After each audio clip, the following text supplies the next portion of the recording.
Welcome to my channel Living Linux.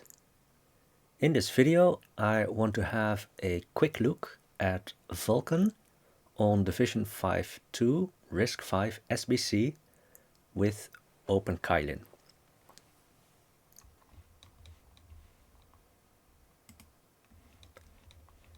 So I saw a post on the RV Space forum, and he said that someone is already testing the new GPU driver on OpenKylin.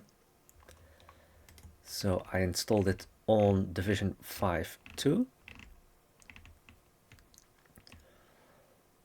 One of the challenges is to change it from Chinese to English, assuming that you don't, that you're not able to read Chinese.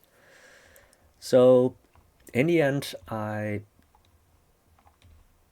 used this post to install the English language pack.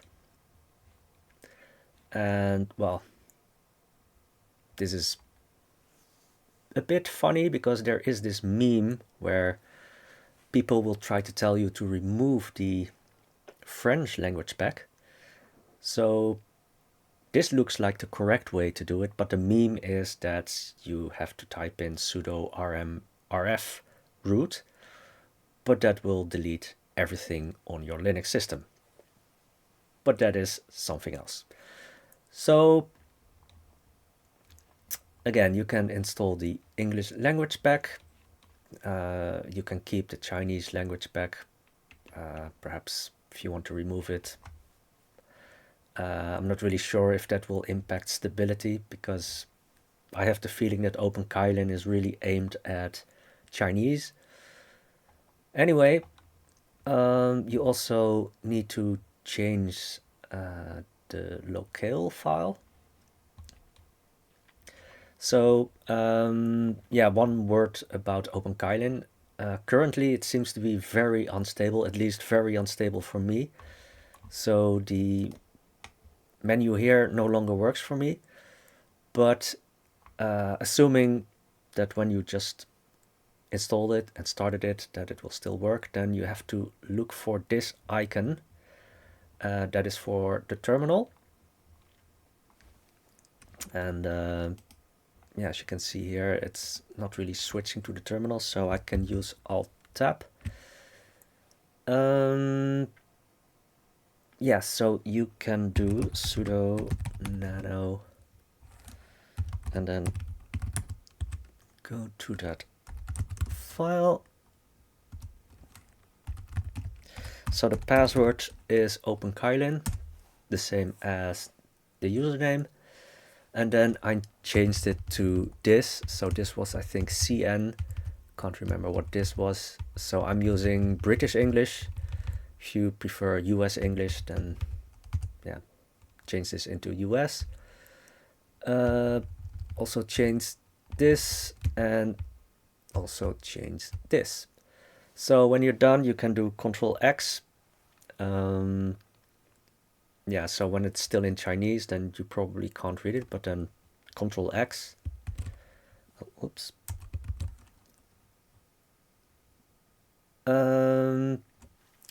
So it will ask you to save the modified buffer. So press Y for yes. And then accept the file name. And once you reboot, then everything should be in English.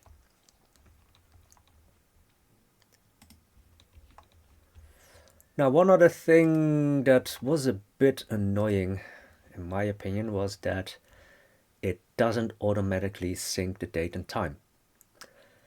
Now, all I did in the end was install the package ntp. I didn't even have to do this command. But perhaps if installing ntp is not syncing the time, then you can try to do this command also. And after that, the time is automatically synced as long as you have access to the internet.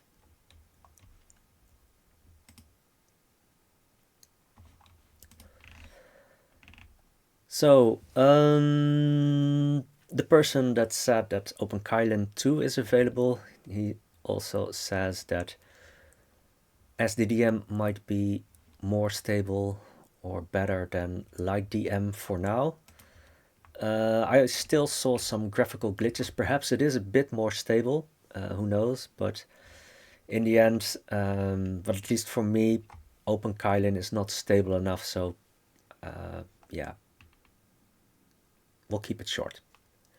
So in the end, I was able to test vkcube, and I was also able to install mangohud. So just sudo apt install mangohud.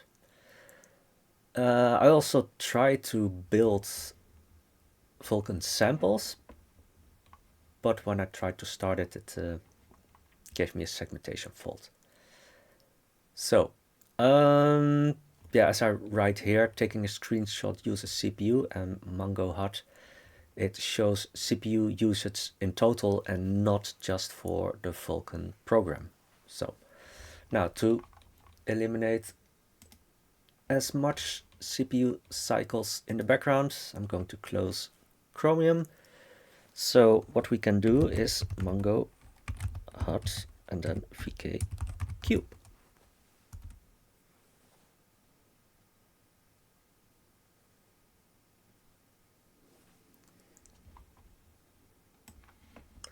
Now you can see that it is complaining about can't find the CPU temperature, and also perhaps something with the config, I don't know. But in the end, you can see here that vkcube is working with very low CPU usage. So that is probably indicating that it is running on the GPU. So it looks like that at least Vulkan support is on its way. I also tried to compile PP as SPP, PlayStation Portable emulator, but I got an error somewhere, and I think it was because of some held back packages. Because I think with OpenKylin they want to keep certain packages at a certain version. But perhaps it was something else, I don't know. But the good part is that we have vkcube working. So I think this is, well, at least for now, a big step in the right direction. Yeah, hopefully other distros can also try to get the Vulkan driver working on the VisionFive 2 with the Imagination Technologies GPU. So, like I said, it's a short video, and for me, OpenKylin is not stable enough, so I'm not going to show you anything else. This is all for now, and I hope to see you again in my next video.